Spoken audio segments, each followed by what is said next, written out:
if you had one failure that's the most important that helped you become who you are today, what would it be?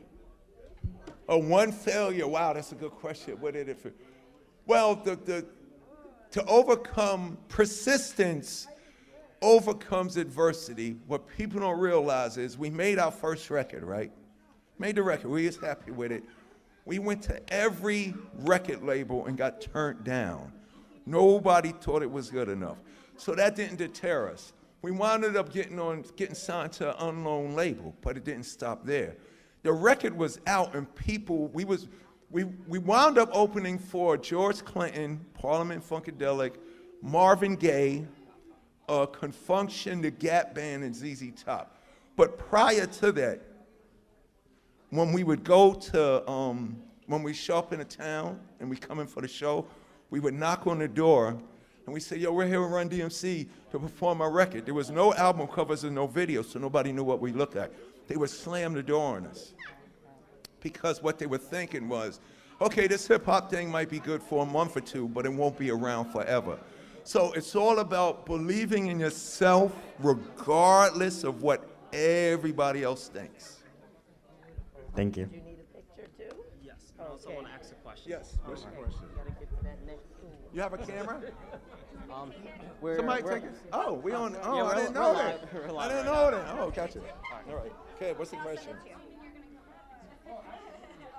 Thank you. So my question is, you talk about education so much. So did someone inspire you or a teacher motivate you? Yes. Mrs. Brown, the librarian in my elementary school, she would look at what each child was into. I was into comic books, so she would give me books like Homer the Iliad. She would give me adventure books, Tom Sawyer and stuff like that. My best friend growing up, Douglas Hayes, he was like the class clown. But to get him to focus, she would give him books that had humor and comedy in it. The kid, what was his name? Craig Henry, very philosophical, always had an answer, always had a question for stuff. She would give him books on Greek, Roman, and ancient philosophies. So it was Miss Brown. See, what people don't realize that literacy is the key to success. Because a lot of these kids in here, they don't have stuff in their real environment that they can identify with themselves.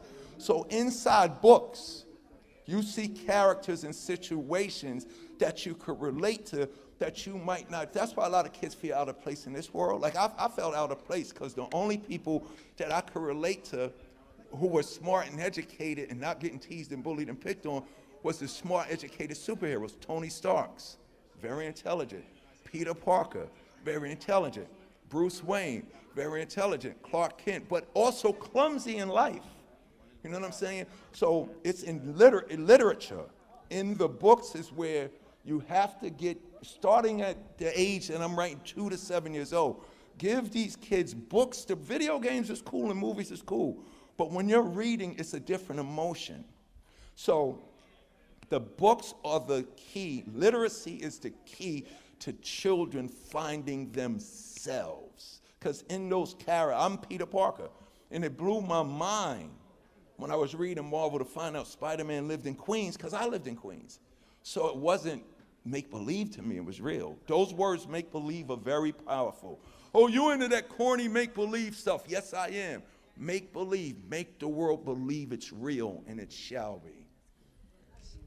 Thank you so much. You're a big inspiration. You got it. Thank you so you. much.